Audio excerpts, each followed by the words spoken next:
คุณท่านอาจารย์พระครูสุจินต์นันทกิจเจ้าอาวาสวัดโป่งคำอำเภอสันติสุขจังหวัดน่านแล้วก็หลวงพ่อเจ้าคณะอำเภอสันติสุขที่คือข้อมูลที่เป็นประโยชน์นะฮะอาตมาภาพกำลังนั่งคิดว่าเดี๋ยวจะมาถอดเทปอันนี้เอาทำเป็นหนังสือ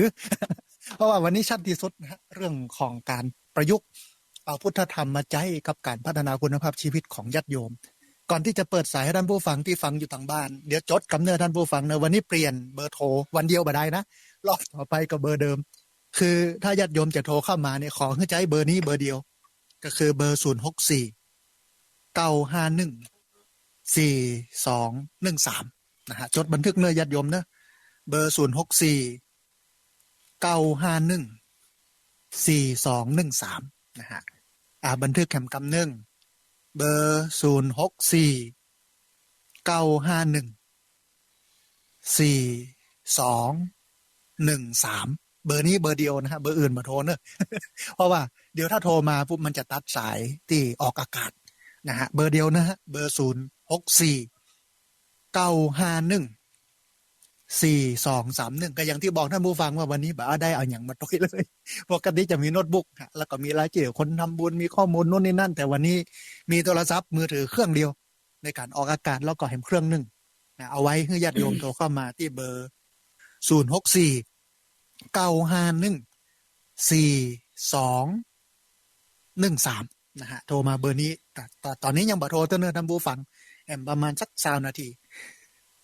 ท่านผู้ฟังกำลังติดตามรับฟังรายการธรรมาภิวัตน์ อันเป็นรายการวิทยุเพื่อการเผยแผ่พระพุทธศาสนาส่งเสริมการศึกษาและพัฒนาสังคมรายการนี้ออกอากาศทุกวันอังคารตั้งแต่เวลา 5:00 ไปจนถึง 7:00 นเมื่อเจ้าผ่านทางสถานีวิทยุในเครือข่ายสถานีวิทยุคลื่นสีขาวเพื่อชาวประชาซึ่งมีอยู่หลายคลื่นหลายสถานีหลายจังหวัดออกอากาศผ่านทาง Facebook ไลฟ์ซึ่งเป็นไลฟ์สดของสถานีวิทยุวัดไฝหินบันทึกเทปเอาไปออกอากาศผ่านทางสถานีวิทยุเพื่อการศึกษาและพัฒนาอาชีพ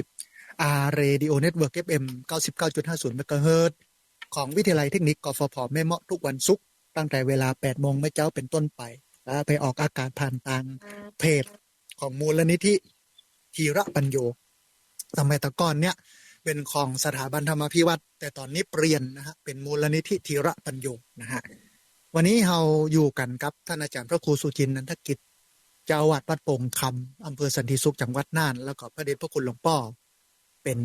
เจ้าคณะอำเภอซึ่งเป็นผู้มีคุณูปการต่อการนำเอาพุทธธรรมไปพัฒนาสังคม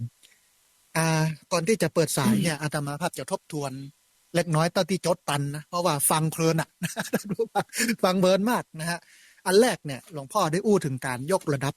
วัดเพื่อเป็นมากกว่าวัดถึงวันนี้วัดเนี่ยมันไปอยู่ในภายใต้การกำกับของรัฐเอาจะดินจะเนี่ยอย่างมันเรื่องยากมากเลยนะฮะหลวงพ่อเปิ้นก็เลยยกระดับวัดเนี่ยเพื่อเป็นส่วนการเรียนรู้วัดโป่งคำเพื่อพี่น้องศาสนิกในศาสนาอื่นได้มาเรียนรู้ด้วยกันนะมาเรียนรู้วิธีการทำงานบนฐานธรรมนะความตุกของเจ้าบ้านเนี่ยก็คือความตุกของพระอันนี้คือสิ่งที่พระเดชพระคุณหลวงพ่อเป็นคิดนะฮะว่าเจ้าบ้านตุกพระก็ตุกด้วยก็พระตึงวันนี้ก็ฉันกับเจ้าบ้านนะท่านผู้ฟังเนาะถ้าเจ้าบ้านมีกินเขาก็มีนะถ้าเจ้าบ้านบ่มีก็บ่มีก็อย่างวันนี้เศรษฐกิจตกต่ำเจ้าบ้านมีสตังค์สมัยแต่ก่อนมีจีนปิ้งจีนพ่องมาระยะหลังๆมีกันน้ำพริกน้ำพงเนี่ยมันก็แสดงถึงเรื่องเศรษฐกิจเพราะนั้นพระก็จำเป็นต้องไปส่งเสริมนะเรื่องของการทำเศรษฐกิจหลวงพ่อบอกว่าการประกอบสัมมาอาชีวะโดยเฉพาะการทำเกษตรแบบประณีตเนี่ยมันเป็นสัมมาอาชีวะอันนึงนะที่เราควรทำประเทศไทยนี่สมบูรณ์มากคนจีนก็นั่งกินข้าวด้วยกันโลกที่ประเทศจีนลานกระทำอุ้ยเมืองไทยเป็นได้พ่องอุ้ยก็บอกว่ามันสมบูรณ์นะลานกระทำว่ามันสมบูรณ์อย่างไรอุ้ยก็เอาไม้ตะเกียบเสียบติดลงเข้าอุ้ยก็บอกว่าเนี่ยขนาดไม้ตะเกียบเสียบลงดินมันยังงอกเลยเมืองไทยนะเพราะนั้นพื้นฐานของคนไทยคือเกษตรกรนะแต่แปลกว่าเกษตรกรกับจนนะเกษตรกรกับเป็นหนี้แต่หลวงพ่อก็มีวิธีการใหม่ว่าเกษตรกรผู้เป็นกระดูกสันหลังของชาติเนี่ยควรจะมีวิถีชีวิตที่ดีกว่านี้ก็เลยต้องใช้เกษตรแบบประณีตนะซึ่งเป็นสัมมาอาชีวะนะฮะแต่มันหนึ่งหลวงพ่อบอกว่าการทำการเกษตรบนฐานทุนเนี่ยมันมีแต่ขาดทุนเพราะมันใช้ทุน ใจปุ๋ยเคมีใจสารเคมียาฆ่าหญ้ายาฆ่าแมลงมีแต่เสื่อมอย่างเดียวเพราะฉะนั้นวันนี้ต้องมาทำการเกษตรบนฐานธรรมนะเอาทำเป็นฐานเอางานเป็นทุนเอาบุญเป็นกำไรหรือเอาบุญเป็นเป้าหมายการเอาทำมาเป็นฐานนี่ก็คือธรรมชาติวิถีวัฒนธรรมแล้วก็ธรรมะที่เป็นคำสอนของพระพุทธเจ้าเอา3องค์ประกอบนี้มาใช้กับชีวิตประจำวันและอาชีพต่างๆแต่มันเปิ้นบอกว่าการแก้ปัญหาน้ำอันนี้เป็นสำคัญเราอย่าไปลืมท่านผู้ฟังว่าน้ำคือหัวใจไฟคือชีวิตในวันนี้ถ้าใครจัดการนะคือสังเกตว่าบ้านไหนชุมชนไหนที่น้ำดีพี่น้องชาวบ้านที่หั่นจะเศรษฐกิจดีมีกินมีใช้แต่ที่ไหนแห้งแดกน้ำบ่มีเนี่ยมันลำบากนะท่านผู้ฟังอาจารย์เปิ้นหันความสำคัญด้านนี้ก็เลยจัดทำฝ่ายแกนดินซีเมนต์นะฮะตลอดจนถึงไปบวชป่าปลูกป่าสร้างฝ่ายให้ความสมบูรณ์ของธรรมชาติมันมีอยู่เมื่อน้ำมีแล้วเนี่ยน้ำมันก็ซึมเข้าไปในบ่อพี่น้องชาวบ้านได้ใจน้ำได้ดีตลอดจนถึงสัตว์นะสัตว์เล็กสัตว์น้อยสัตว์น้ำ แล้วก็พืชพันธุ์ต่างๆที่มันเกิดในน้ำก็เกิดขึ้น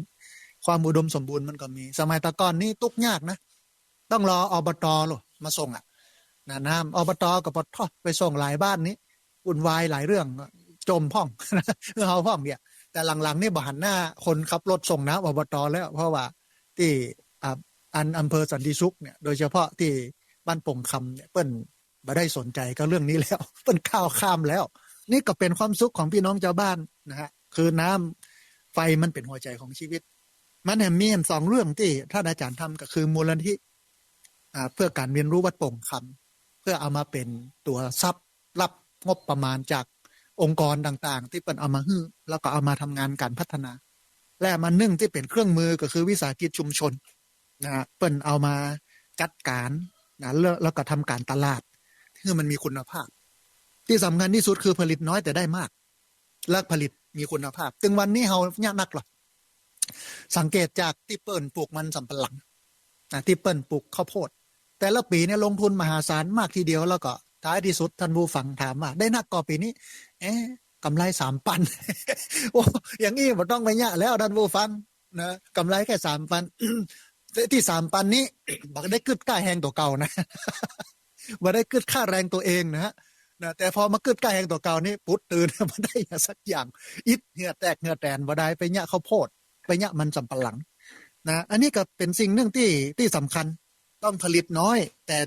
ผลิตอย่างมีคุณภาพนะเพื่อให้ได้กำไรมากแต่ถึงวันนี้เฮาเนี่ยเปลี่ยนจะเล่นหรอกผลิตมากกำไรน้อยแต่จนนะฮะและเรื่องหนึ่งก็คือการแลกเปลี่ยนเรียนรู้ต้องมีบ่อยการตั้งกลุ่มนะการอู้เอ่ยกันการเรียนรู้กันและการเข้าถึงข้อมูลฮะทุกอันข้อมูลเรื่องของการ เข้าถึงข้อมูลนี่อาตมาภาพชอบใจประเทศเวียดนามละอ่อนที่ประเทศเวียดนามเนี่ยเปิ้นฮู้ข้อมูลว่าพ่อหลวงชื่ออันหยังกำนันชื่ออันหยังนายกอบตชื่ออันหยังนายอำเภอชื่ออันหยังเป็นพื้นฐานที่ละอ่อนต้องฮู้และชุมชนที่ตัวเก่าอยู่มีที่ไหนเป็นที่สำคัญห้องใครเป็นปราชญ์ใครเป็นคนที่มีความรู้ด้านนั้นนี่ละอ่อนจะไปสำรวจหมดเลยแต่แปลกมากว่าการศึกษาไทยบ่ส่งเสริมให้ละอ่อนไปเรียนรู้เรื่องหมู่นี้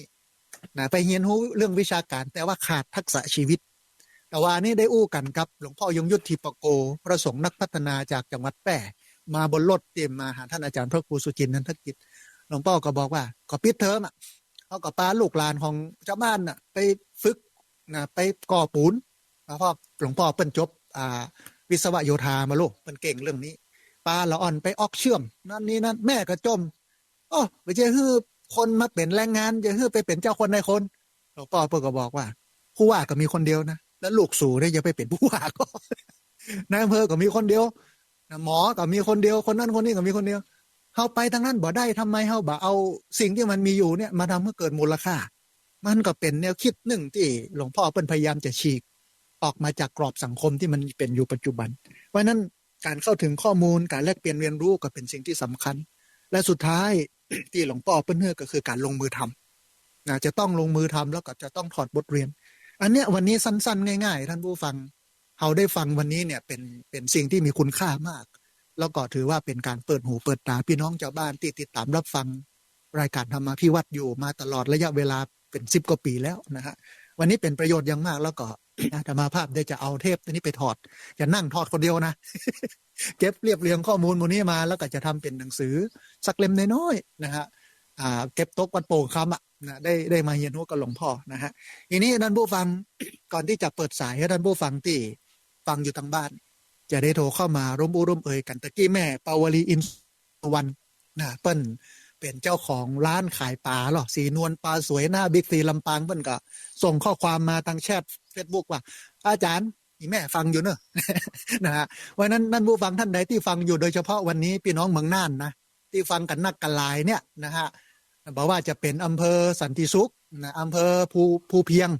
นะอำเภอเมืองอำเภอที่ท่านอาจารย์พระครูประทีปอยู่นะฮะก็โทรเข้ามาได้นะฮะเดี๋ยวสักกำหนึ่งที่เบอร์064 951 4213โทรมาเบอร์นี้นะฮะเบอร์อื่นห้ามโทรเนอะ ถ้าโทรมาเบอร์อื่นนะมันจะไปตัดสัญญาณนะฮะโทรมาเบอร์นี้คือเบอร์064 951 4231นะฮะทีนี้ท่านผู้ฟังก่อนที่จะเปิดสาย แหมสัก10 นาทีท่านอาจารย์พระครูมีอย่างจะเติมนะฮะฮือตับเนี้ยสัก10 นาทีนะแล้วก็เดี๋ยวจะเปิดสายให้ท่านผู้ฟังแล้วก็สุดท้ายก็จะปิดรายการในเวลา7 โมงเอาสัก10 นาทีท่านอาจารย์ครับเพิ่มเติมนะฮะครับนิมนต์พระอาจารย์ครับครับขอบพระคุณครับแล้วก็ขอเจริญพรคุณจากคุณโยมผมสักครั้งหนึ่งนะอันที่จริงอ่าการดำรงวิถีชีวิตของคนเฮาทุกวันเนี่ยสิ่งหนึ่งที่เขาจะขาดไม่ได้ก็คือในเรื่องของการใจสติเนาะในการรับรู้การเปลี่ยนแปลงของยุคสมัยถึงวันนี้ที่มันมีปัญหาคือต่างคนก็ต่างคิดว่าของตัวเองถูก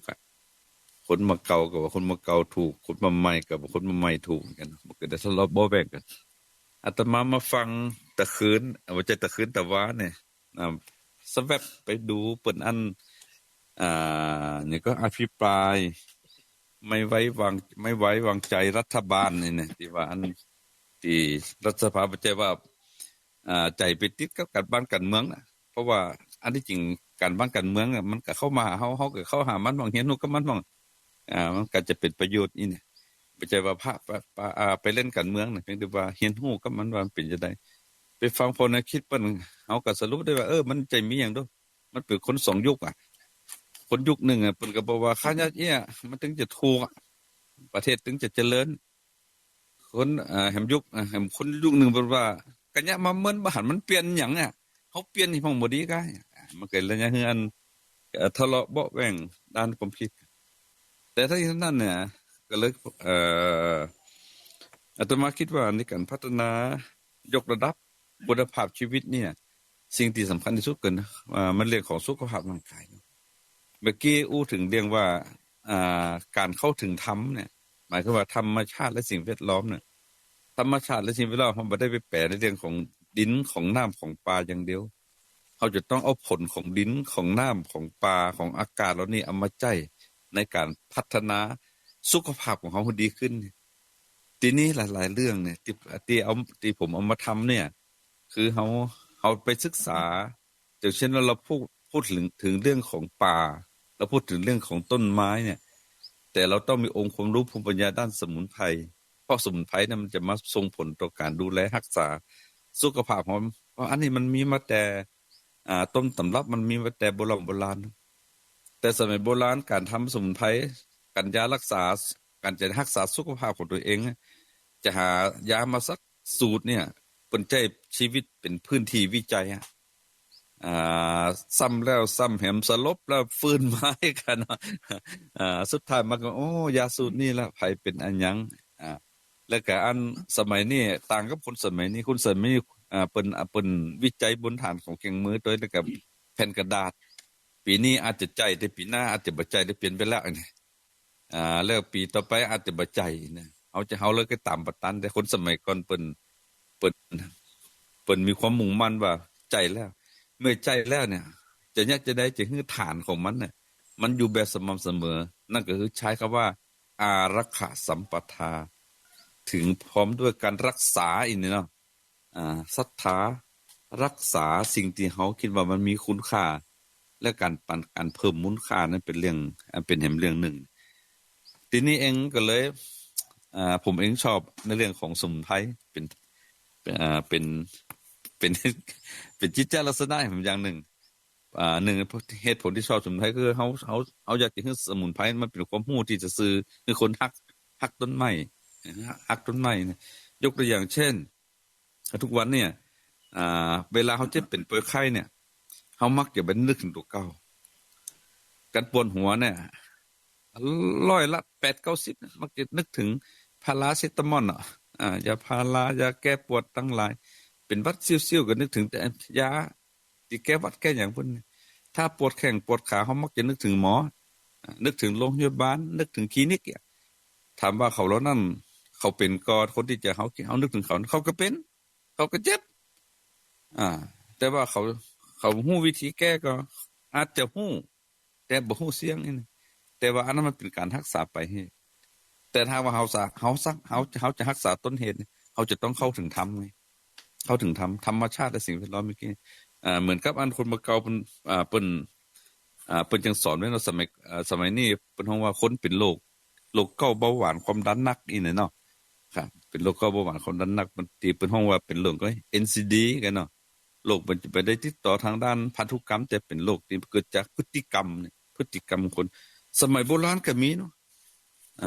ก็เลยอู้ถึงตัวนี้ก็เลยอยากจะบอกสูตรยา แต่สูตรยานี่คนมาเก่าเพิ่นบ่ได้บอกว่าต้องไปเอาคนนั้นคนนี้น่ะเปิ้นอันนี่ก็ผู้ใดเป็นโรคเกาต์เบาหวานความดันน่ะเพิ่นบอกว่ายาที่มีเนี่ยมีอยู่3อย่างน่ะเพิ่นว่า1เนี่ยมะขืนมักดูดเลือด2เนี่ยต้นบ่ฮู้จักปอ3เนี่ยต้นเอาต้นซึมเศร้าเฝ้าบ้านนี่ คนมาเก่าคนสมัยโบราณเปิ้นสอนให้คนเกิดปัญญาคือคิดว่าเอ้เก้าอันเมื่อคืนดูดเลือดน่ะมันเก้าอะหยังนี่เนาะเมื่อคืนดูดเลือดเก้าอะหยังก็บ่ฮู้จักปอมาอยู่ที่ไหนใบเป็นจังได๋แล้วก็ต้นซึมเศร้าเฝ้าบ้านน่ะเป็นจังได๋น่ะชื่อมันถึงเป็นขนาดนี้อ่าโลบญาติโยมผู้สดับรับฟังเลยลองตายดูจะได้ก็แล้วแต่ถ้าหากไว้ท่านเอาอ่ายา3ตัวผสมกันแล้วก็ไปต้มกินเป็นประจำนะโรคเรานี่มันจะหายมันปิดกว้างเพราะเป็นโรคมันเป็นพื้นอาหารนะพื้นอาหารอ่าเก้าเมื่อคืนมักดูดเลือดเนี่ยแล้วก็ต้นบ่ฮู้จักปอแล้วก็ต้นซึมเศร้าเฝ้าบ้านเนี่ยต้องถามอาจารย์สาธิตว่าว่าแถวอันรอบๆสถาบันมีก็ต้นผมไปแอแล้วผมหันนักขนาดผมเห็นนักขนาดที่แถววัดผมนี่ก็นักเนี่ยถ้าเฮาเข้าถึงสิ่งเหล่านี้เนี่ยเฮาจะเกิด1วิธีคิดการเฮาคิดอยู่ตลอดเวลาจนเฮาบ่เป็นโรคอัลไซเมอร์หลงลืมจะบ่เกิดขึ้น2เนี่ยคิดแล้วมันจะยังเฮาอยากว่ามันอันหยังแต่อยากขึ้นมาไม่ฮู้จักผมลองไปทำบ่รอดมาใจเลยเนี่ยอันนี้ก็จะเฉลยญาติโยมทั้งหลายเนาะว่าต้นมักเมื่อคืนมักดูดเลือดนี่คือไผเคยกินยำผักเหือดนะนี่ เหือดก็คืออันแมลงชนิดหนึ่งมันมักจะดูดเลือดเมื่อค่ำเมื่อคืนสมัยก่อนเป็นละออนก็นั้นเนาะก่อนนั้นถ้าเป็นเน้นน้อยนี่อันกุฏิมันจะใจไหม้ปูแล้วก็ไหม้เพิ่นบ่ใส่เพิ่นบ่ได้ฟองห้องมันจะมีห้องเหือดมันจะมาอยู่มันจะมากาดมาคบอีกอันเนี้ยผักเหือดเนาะ2เนี่ยบ่ต้นบ่ฮู้จักปอน่ะจนบ่ฮู้จักปอก็คือต้นต้นบ่ฮู้จักปอก็คือไผเคยกินแกงผักมาลดจุดเจ็บบันเฮานี่ต้นบ่ฮู้จักปอก็คือต้นเซลล์ มันสะเลวเซลล์แสกไปหั่นไปนี่อีกเนาะนี่เขาต้นบ่ฮู้จักปอต้นเซลล์แล้วก็ซึมเศร้าเฝ้าบ้านก็คือตังเมืองนาดเพิ่นฮ้องว่าผักเส็งแต่ตังเชียงใหม่ละปูนเพิ่นฮ้องว่าผักเชียงดาอิน คำว่าผักเส็งก็คือซึมเศร้าเฝ้าบ้านเนี่ยใจหยังก็ใจผักเหือด1กำผักเซลล์1กำแล้วก็ผักเส็ง1กำมารวมกัน ต้มใส่อันใบเตยเห็นสัก3 ใบกินมันจะหอมหอมแล้วก็กินก่อนเข้าง่าย15 นาที1 แก้วกินก่อนนอน1 แก้วลองพอสุขภาพจะดีอยู่สุขภาพดีแต่มันจะเป็นลดในเรื่องของอ่าเบาหวานความดันและก็โรคเก่าได้ อันนี้หมายความว่าเขารักษาสุขภาพกายโดยผ่านในส่วนของสิ่งที่เป็นธรรมชาติที่มันจับต้องได้ก็คือธรรมชาติสิ่งแวดล้อมต้นไม้ใบตอกโมนี่เนี่ยอันนี้ก็เป็นส่วนหนึ่งที่ตั้งศูนย์มูลที่ส่งเสริมการเรียนรู้ชุมชนวัดปงคำของเขาพยายามนำเสนอครับบรรดาพ่อแม่พี่น้องที่มาแวะเวียนเยี่ยมยามถามข่าวเนี่ยมาเอาไปไม่ได้มาศึกษาเรียนรู้วิธีการกระบวนการและการตลอดจนถึงสามารถที่จะนำไปเอาไปใช้ผักเหล่านี้แต่แล้วมันเป็นผักพื้นบ้านนะครับผักพื้นบ้านที่เขากินเป็นปกติวิสัยอีปออีแม่สมัยก่อนเพิ่นถึงจะเอาไปกินเป็นประจำนี่ประจำวันทีนี้เขาก็เลยเอามาระยะหลังก็เลยคิดว่าคนยุคนี้สมัยเนี่ยหนึ่งเนี่ยเป็นคนติดสุขแล้วก็สอบสะดวกแล้วก็มักง่ายแล้วก็สุดท้ายก็คือจะถ้าเกิดความการทำร้ายอย่าง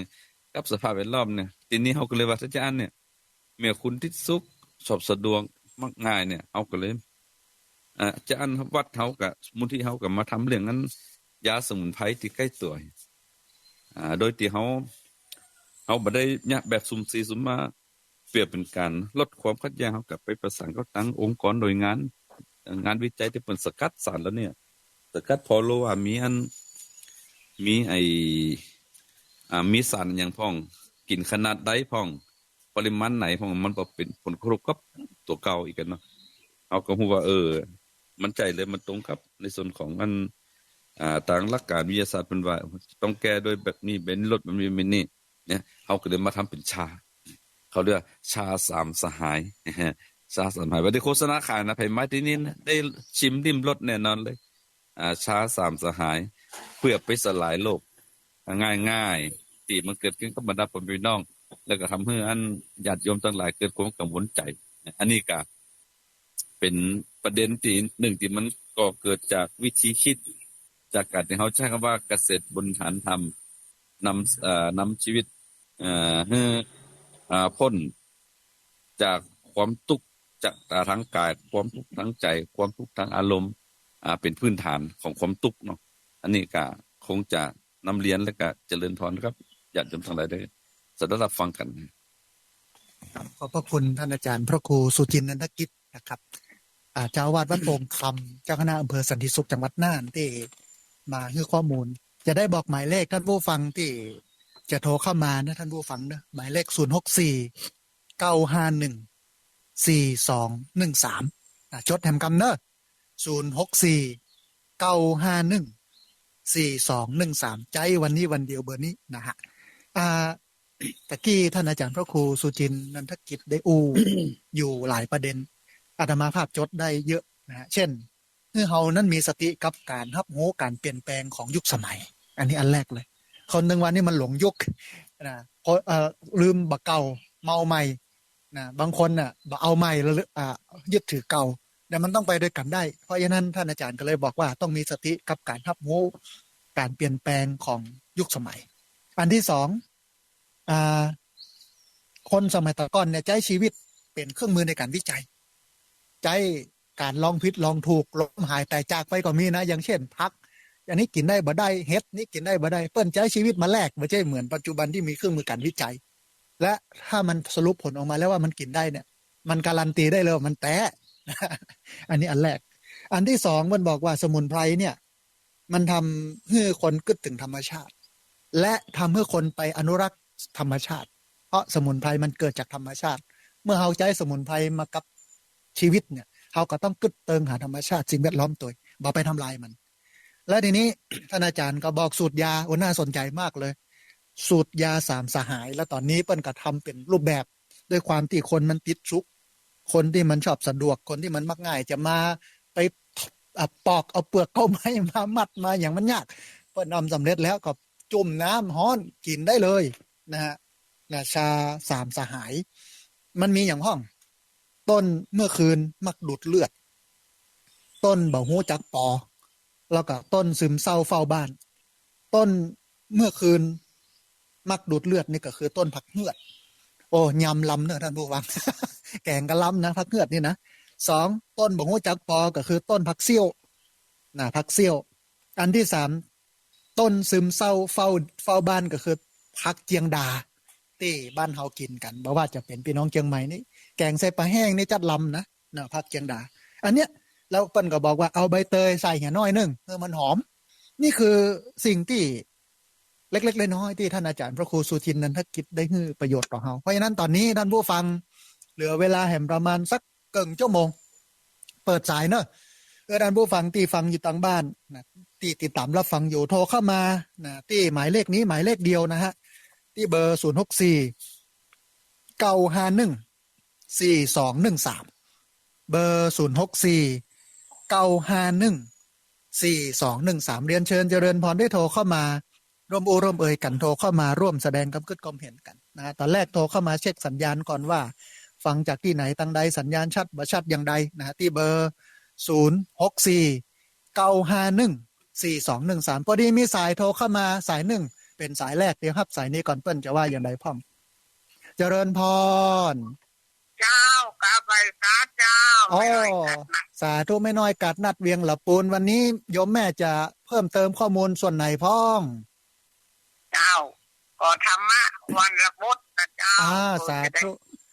เจ้าเจริญพรเจิญเลยแม่นางวิสาขาเป็นคนตาลขาอาบน้ำฝนเป็นคนเลที่วัดบุพาราม ซึ่งเป็นวัดที่นางสั่งถวายนะเจ้านางไปอันว่าตรงอาบน้ำฝนเปิดกายเปิดโตก็จุลุจละแล้วเจ้านางก็เลยเอาผ้าเพขาวไปตาน 1,250 ผืนแต่พระพุทธองค์ทรงบัญญัติไว้ว่าต้องตานก่อนวาษา1 เดือนนะเจ้านับตั้งแต่เก่าแฮม1 คำจนถึง10 ปิ้ง 15 คำนะเจ้าธรรมะวันละบทนะเจ้าสาธุแม่อนุโมทนาสาธุนะโยมแม่ธรรมะวันละบทนะฮะก็อู้เอ่ยกันในเรื่องนี้เนาะชัดเจนดีนะฮะพอดีมีสายเข้ามาสายหนึ่งเดี๋ยวครับสายนี้ก่อนเปิ้นจะว่าจะได้พ่องเจริญพรไหว้สาเจ้าท่านพระครูแม่บัวลอยบ้านชุกก็ตำบลตะก็อำเภอแม่สวยเจ้าโอ้สาธุพี่น้องเจียงไฮ้สัญญาณเป็นได้พ่องแม่ชัดเจนดีทุกวันอังคารเลยเจ้าโอ้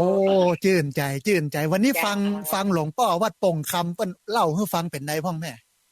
ได้ยาต้มแล้วเจ้าช่วยแล้วยาตัวนี้มีอยู่เจ้าบ้านเจ้านี่มีฟักเซียวก็มีฟักซิงก็มีเจ้าเหมาะเลยเนาะแม่เนาะเจ้าได้วันนั้นคืนเพิ่นก็บอกนะแม่ก็จดไว้เนาะเจ้าได้ยาหลายอย่างแล้วเจ้าโอ้ดีเนาะแม่เนาะโดยเจ้าได้ยาโดยฟังอาจารย์เขานี่เนาะฟังครูบาเขานี่ได้ถึงยาจ่ายาได้ถึงความหู้แล้วก็ได้อยู่ดีมีสุขตัวเจ้าเป็นวันหน้ามาแอวเนอะแม่ถ้ามีเวลานะแม่ไปบ่ได้แม่เป็นกระดูกทับเส้นเป็นสะพะสะเปดเป็นวันนี้ว่านี่ก็บ่ได้ไปไหว้ตัวเจ้าอย่างเดียวเจ้าไหว้โจรที่เพิ่นออกอาการอย่างเดียวเจ้าบ่เป็นอย่างแม่ถ้ากินยา3ตัวนี่นะได้จะดีขึ้นเด้อเจ้าแต่ทำบุญนี่ทำไปอยู่เจ้าสาธุแม่อนุโมทนาสาธุนะฮะเรียนเชิญเจริญพรพี่น้องเนอะโทรเข้ามาที่เบอร์นี้เบอร์เดียวนะฮะเบอร์064 951 4213ตะกี้แม่จากแม่สวยเจียงไฮ้เพิ่นบอกว่าเฮ้ได้ตำ5 ยาแล้วลูก3 อย่างเนี่ยนะที่บ้านแม่ก็มีนะฮะเพราะฉะนั้นท่านผู้ฟังท่านใดที่ฟังอยู่เนอะโทรมาเช็คสัญญาณเชียงใหม่ละปูนลำปาง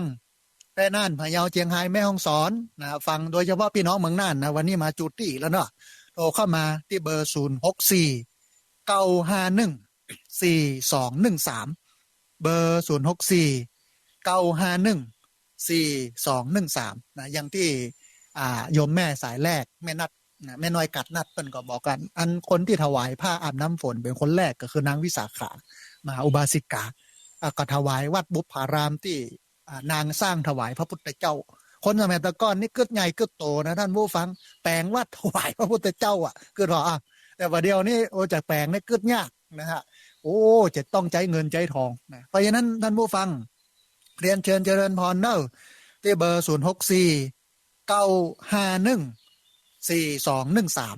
นะพอดีมีสายเข้ามาสายหนึ่ง เดี๋ยวครับสายนี้ก่อนเปิ้นจะว่าจะได้พ่องเจริญพร เจ้าค่ะไปศาลเจ้าพระอาจารย์ อ๋อโยมแม่เมืองปานลำปางแจ้ซ้อนแม่คำนวณเนาะแม่เนาะ เจ้าวันนี้แม่ได้ทางอาจารย์เลย มาสัญญาณบ่มีกับแม่ กากุเตียนี่ถ้าแม่ลูกจะกินนอนมาแล้วสัก4 โมงกว่าๆใกล้ๆ5 โมงนี่แม่จะลุกมาทำมาเจ้าเนาะ แม่จะเอาพระอาจารย์มาเปิดนักเทศน์พอเนี่ยตั้งกระตุ้ยสวดไปด้วยเนี่ย วันนี้บ่มีกับแม่ วันนี้ชอบอาการตั้งมี แม่ฟังจากทางใดก็ขึ้นไหน วิทยุน่ะกับแม่จะทำได้พ่อแมวมาแมวมาต้องมาเอามาทำมาเจ้าหยอกเนาะเสียต้องถามเสียจัง อ๋อวันนี้ฟังบ่ได้เนาะนะแต่ วันนี้เจ้าตั้งเพชร แต่เดาเอากะโยมแม่ที่โทรมาเนี่ย กับแม่ลงมาหลุมมาเปิดหลุมเทเปิดวิทยุหลุม อ๋อวิทยุดังอยู่เนาะนะ ดังกันไหนกันดังแต่มันอยู่ในที่นอนฝุ่นเลยแบบทำมาเปิดมึง มันบ่สะดวกที่เนาะแม่เนาะ เจ้าแม่ถ้ามาเปิดมันเหมือนดีมันใหญ่เขียนตีไม่ล่ะไปวิทยุตั้งบนน่ะมันเป็นเสือกไฟเนี่ย อ๋อแต่ว่าก็ฟังได้อยู่เนาะแม่เนาะนะ ได้จ้าถ้าฟังมันอาจจะว่าแม่เอามาทำมาเจ้าแม่ก็ต้องเอาทั้งในโทรศัพท์นี่กดเสียงทุกครั้งเลยนะ บ่เป็นอย่างแม่อย่างน้อยก็วันนี้ถ้าบ่มีในอินเทอร์เน็ตก็ฟังวิทยุเอาเนาะแม่เนาะนะ เจ้าแบบนี้แล้วเจ้าแต่กำลังลงมานี่ นี่ อ๋อ นี่ แต่ได้ฟังช่วงหลังๆอยู่เนาะแม่เนาะนะ เจ้าได้ฟังโทษน่ะกะ อ๋อดีละแม่ดีละอนุโมทนาบุญกับแม่คำนวณเนอะแม่เนอะ เจ้า สาธุอนุโมทนาบุญกับแม่คำนวณแจ้ซ้อนเมืองปานลำปางนะฮะท่านผู้ฟังเรียนเชิญเจริญพรนะที่เบอร์0649514213นะฮะเบอร์นี้เบอร์เดียวเนอะเบอร์0649514213พอดีมีสายเข้ามาทำสายหนึ่งเดี๋ยวครับสายนี้ก่อนเพิ่นจะว่าจะได้พ่องเจริญพร การไปศาลเจ้าค่ะอาจารย์ สาธุโยมแม่สัญญาณเป็นใดพ้อง ถ้าเจนดีเจ้าค่ะอาจารย์วันนี้อยู่กับแม่กับเจ้า อยู่เมืองน่านแม่อยู่อำเภอสันติสุขกับหลวงพ่อเจ้าอำเภอสันติสุข โอ้จะมีความกันเลยความรู้โอ้เด็กกำลังทางระยะเลยเนาะ ได้ยาปากหนึ่งเนาะแม่เนาะ เจ้า สาธุอนุโมทนาบุญกับแม่ที่ติดตามรับฟังแล้วก็โทรเข้ามาให้กำลังใจกันเนอะ เจ้าโยมแม่จะรวมทำบุญให้พระอาจารย์แม่จะโอนตังค์ไปให้เด้อจดอันนี้แล้ว โอ้สาธุเดี๋ยวถ้า ครับอันเดี๋ยวก็ปั๊บตีดีเรื่องก็จะอันพาจีดีเลยนะเจ้าค่ะ โอ้อนุโมทนาบุญถ้าแม่โอนมาแล้วก็โทรมาแจ้งกับเนื้อแม่เนอะ เจ้าเมื่อแม่จะรู้สาวโอนไม่จะมาจะโอ้เตี้ยจะมาเก็บแก้หลังยางนะเจ้าอยู่บ้านแล้วดูเลยเจ้า จำได้ เจ้า สาธุแม่อนุโมทนา จ้าไปสาเจ้า สาธุพอดีมีสายก็มาดำสายหนึ่งเดี๋ยวครับสายนี้ก่อนเปิ้นจะว่าอย่างใดพ้องนะฮะเจริญพรพอดีสายลุดไปท่านผู้ฟังเรียนเชิญเจริญพรเนอะที่เบอร์0649514213นะพอดีมีสายเข้ามาสายหนึ่งเดี๋ยวครับสายนี้ก่อนเปิ้นจะว่าจะใดพ้องเจริญพร ไปสาขาท่านอาจารย์ สาธุโยมป้อบ้านโป่งหนองนะป้อเนาะ ครับผม จำได้โยมป้อบ้านโป่งหนองวันนี้บ่ได้เอาปักกระตือนรายชื่อผู้บริจาคมา ก็เลยบ่ได้อ่านรายชื่อต้องขออภัยกับโยมป้อเทรนเนอร์นะ เพิ่มมา2 คนนะครับ อ๋อได้เดี๋ยวแหมจบรายการแล้วป้อโทรมาเนอะเดี๋ยวพระอาจารย์จะบันทึกชื่อไว้เนาะ ครับ นะ สาวโอนรอดแต่คืนนี้เนี่ย ได้ละป้อหันเพิ่นโอนมาแล้วก็ได้อู้กันละในเฟซในไลน์ท่านนะอย่างนั้นน่ะ ครับ โอ้สัญญาณเป็นได้พ้อง เงียนหมดเนาะ ได้ป่อเดี๋ยวจบรายการป่อโทรมาแหมกำเนอะนะครับบ้านโป่งหนองเป็นได้พ้องป่อสัญญาณชัดเจนดีก่อ วันนี้ชัดเจนดีครับ ฟังก็ม่วนเด้อเอาวันนี้เนาะ ครับ ได้สูตรยาไปปากหนึ่งนะ อนุโมทนาบุญกับป่อเนอะ ครับ สาธุเจริญพรนายมป่อบ้านโป่งหนองนะฮะเวียงป่าเป้าเจียงไฮ้สาธุพอดีมีสายเข้ามาทำสายหนึ่งเดี๋ยวครับสายนี้ก่อนเปิ้นจะว่าจะได้พ่องเจริญพร เจ้าการนมัสการเจ้าค่ะ สาธุโยมแม่แนะนำตัวน้อย แม่จงดีเมืองฝางเจ้าค่ะ แม่จงดีเชื้อกันทาขอสุมาไฟบหันเบอร์แต่จำเสียงบอกไม่ได้ โยมแม่สัญญาณเป็นได้ห้องวันนี้ เจียวเจ้า อ๋อแล้วได้สูตรยากับเพื่อนก่อน ได้สูบยาพักเลือดพักเซี่ยวพักเซ็งดา เหมาะนะแม่นะหมอ เบาหวานความดันนี่ ที่สูบชาขายน้ำแล้วนั่นเขาจะติดต่อซื้อผ่านทางใดอ่ะ ยังก็แม่ สูตรยาที่ว่าเอาจุ่มน้ำร้อนก่อน เดี๋ยวจะให้ท่านอาจารย์พระครูเปิ้นแนะนำก็ได้เนาะนะเดี๋ยวแม่รอฟังทางวิทยุเนอะ ค่ะเดี๋ยวว่าเขาซื้อผ่านเปิ่นกุญยาอ่ะ ได้เดี๋ยวแม่ลองฟัง แล้วเราดำหัวปีใหม่นะคนเฒ่าเป็นกันอย่างนี้นะ โอ้เบาหวานความดันหมู่นี้นั้นหนักนะเนาะถ้าได้ยาไปก็จะช่วยบรรเทาได้หนักเลยแม่เนาะอย่างนั้นอนุโมทนาบุญกับแม่จงดีเนอะพี่น้องเมืองฝาง อันสายโทรคุยกับท่านก็ได้อยู่กะ ถ่ายสายนี้สายเดียวแม่เดี๋ยวรอจบรายการก็โทรเข้ามาสายนั้นได้เนาะอย่างนั้นสายเนี้ยเขาจบรายการโทรมาสายหนึ่งอย่างก็064-951-4213หรือสายอื่นๆได้แม่ถ้าจบรายการแล้วนะฮะสาธุแม่จะไปตลาดสาธุอนุโมทนาบุญกับแม่จงดีเชื้อกันทาเมืองฝางตะกี้โยมแม่ถามว่าใครได้ยาที่เปิ้นสำเร็จรูปที่เป็นชาท่านอาจารย์พระครูแนะนำน้อยจะไปซื้อที่ไหนยังไดจะส่งยังไดกราบนิมนต์ครับ โอ้เจริญพรคุณญาติคุณโยมต่างๆว่าใครต้องการ อยากให้ได้สมุนไพรเนาะกันตีอันแก้โรคบรรเทาโรคแก้โรคเกี่ยวกับโรคเก้าเบาหวานความดันหรือว่าเจ็บหลังเจ็บเมียวเมื่อยล้าขาซึงเอ็นตึงเอ็นหย่อนนอนบ่หลับอย่างเนี้ยรับตื่นอีกกันเนาะทีนี้เขาก็มีที่มูลที่เขาก็ผลิตพวกนี้อยู่แต่ว่าเขาก็การผลิตเขาก็บ่ได้ผลิตแบบสุ่ม4สุ่ม5ยาทุกตัวไม่ทุกเล่มเขาก็เอาไปเข้าในส่วนของฮื้อตังสถาบันวิทยาศาสตร์วิจัยวิทยาศาสตร์นี่เนาะเปิ้นเอาไปหากาแล้วก็สารตกค้างอยู่ก็สามารถที่จะติดต่อประสานงานมาได้ที่เบอร์0807501484นะแล้วก็ว่าอันใครได้ยุกยาตาหัวที่จะอันเอาไปรักษาโรคที่มันเป็นแล้วฮู้เฮียนฮู้หายกันเนาะเพราะว่าถึงวันนี้เขาเป็นอย่างน้อยเขาก็มักจะขึ้นตึงหาที่หันที่นี่หายจากโรคนี้เป็นโรคใหม่หายจากโรคใหม่เป็นโรคใหม่ไปแฮมอีกสุดท้ายมันก็ยังสุขภาพกายเขาบ่เข้าที่เขาทางสักเตียลองหันมาใจสมุนไพรเข้าหาธรรมชาติเนี่ยจะได้มันก็ถึงยังให้เขาได้ลาลดปลดจากหันได้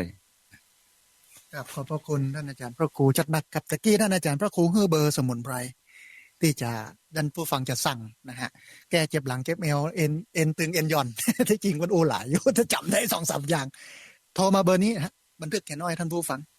เบอร์0817501484เบอร์นี้นะฮะโทรเข้ามาเนอะหลังจากจบรายการนะไม่ใช่ว่าโทรเข้ามาเดี๋ยวท่านผู้ฟังหลังจากจบรายการแล้วใครแค่ได้ยาที่มีอยู่3อย่าง3สหายนี่นะพักเหือดพักเซียวพักเจียงดาที่มันสำเร็จรูปเอาน้ำร้อนเข้าใส่กับกินได้เลยเนี่ยที่เบอร์นี้เนอะ0817501484แต่ท่านผู้ฟังท่านใดอยากจะโทรเข้ามาในรายการอู้เอ่ยกันตอนนี้เวลายังเหลือแหมนักอยู่เนอะท่านผู้ฟังเหลือประมาณสัก20 นาทีนะที่เบอร์นี้นะฮะเบอร์เดียวเท่านั้นเบอร์064-951-4213ตะกี้มีสายรอญาติโยมโทรเข้ามาบ่ได้รับสายอยู่ที่ประมาณ9สายนะฮะเพราะฉะนั้นเรียนเชิญเจริญพรโทรเข้ามาร่วมโอ้ร่วมเอ่ยกันในรายการธรรมาภิวัตรเจ้านี้นะซึ่งเขาโชคดีได้อู้เอ่ยกับท่านอาจารย์พระครูสุจินต์นันทกิจเจ้าคณะอำเภอสันติสุขจังหวัดน่านม่วนขนาดนะที่เบอร์064-951-4213ท่านผู้ฟังเชิญเนอะโทรเข้ามาเวลาเหลือประมาณ17 นาทีนะฮะท่านใดที่โทรเข้ามาแล้วบัดติด โทรเข้ามาแล้วบ่ได้รับสายโทรเข้ามาใหม่เนอะท่านผู้ฟังที่เบอร์064 951 4213แล้วก่อนในท้ายรายการก็จะได้ให้ท่านอาจารย์พระครูฝากข้อคิดพอดีมีสายเข้ามาสายหนึ่งเดี๋ยวครับสายนี้ก่อนเปิ้นจะว่าอย่างใดพ่องจะเริญพรเข้ามาแล้วก็ได้ประกาศครับ สาธุโยมป้อลีวิทยุน้อยหนึ่งเนอฟังทางโทรศัพท์เอาเนาะป้อเนาะนะอันโยมป้อแนะนำตัวน้อย พ่อบุญยืน20 ปีเพิ่มรับปากว่าถอยด้วยครับ อ๋อสาธุสัญญาณเป็นได้พ่องที่ลำปาง ครับเสียงชัดเจนดีครับ ชัดเจนดีเนาะปอเนาะวันนี้ฟังท่านอาจารย์ รายการธรรมะอันขึ้นที่เขาก็หลายปีนะครับแล้วก็มาฟังพระอาจารย์นะครับวันนี้ก็ฟังพระอาจารย์เรียกงานแต่ก็เขาสนใจเรื่องยาเพื่อนเมืองสามอย่างนะครับก็เดี๋ยวจะขอมีพักเซลมีพักเชียงดากับพักอย่างหมดแล้ว อ๋อแหมอันหนึ่งเนี่ยอันที่สามคือพักเฮือดนะ พักเดียวรอ พักเฮือดที่เปิ้นไปแกงใส่ปลาแห้งกันนะป่อ